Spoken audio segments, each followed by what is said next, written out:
শারদীয়া উৎসব উপলক্ষে মমতা বন্দ্যোপাধ্যায় প্রশাসনিক সভার আয়োজন করা হয়ে থাকে। রাজ্যের বিভিন্ন জেলার পুজো কমিটি এবং প্রশাসনের আধিকারিকদের নিয়ে এই সভার আয়োজন। সেই মতে আসানসোল রবীন্দ্র ভবনে এই ভার্চুয়াল প্রশাসনিক সভা হয়ে থাকে।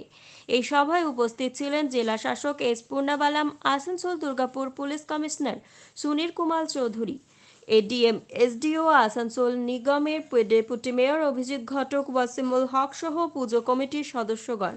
রাজ্যে মুখ্যমন্ত্রী মমতা বন্দ্যোপাধ্যায় দুর্গাপূজা উপলক্ষে দুর্গাপূজা কমিটিগুলিকে 85,000 টাকা করে দেবে বলে ঘোষণা করেছে। তারপরই আনন্দিত এবং উৎসাহিত পূজা কমিটির সদস্যরা।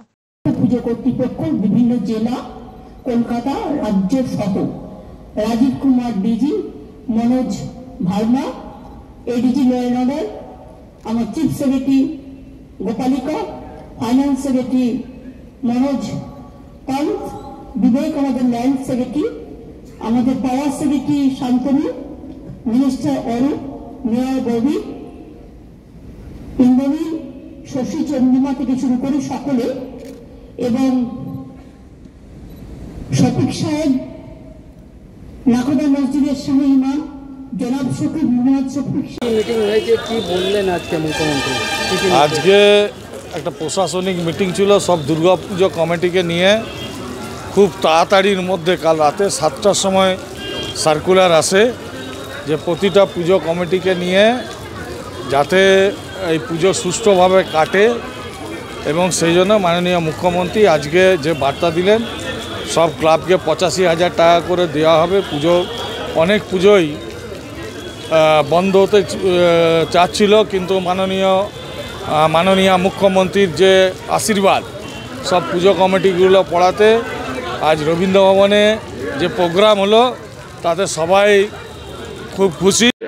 বৈঠক হলো যেটার জন্য এটা তো আপনারা শুনলেন, মাননীয় মুখ্যমন্ত্রী ম্যাডাম দুর্গাপূজা নিয়ে এটা সমস্ত পশ্চিমবঙ্গে সমস্ত পূজা কমিটির সঙ্গে উনি কিছু নির্দেশগুলো দিয়েছেন পূজা কমিটিগুলোকে। আমাদের পশ্চিম বর্ধমান থেকেও 1140-এর উপরে আমাদের পূজা কমিটিগুলো বিভিন্ন ভেন্যুতে উপস্থিত ছিল। আমরা সবাই শুনলাম মাননীয় মুখ্যমন্ত্রী ম্যাডামের নির্দেশগুলো, যেভাবে উনি নির্দেশ দিয়েছেন আমাদের প্রশাসন পক্ষ থেকে সমস্ত সহযোগিতা করা হবে পূজা কমিটি।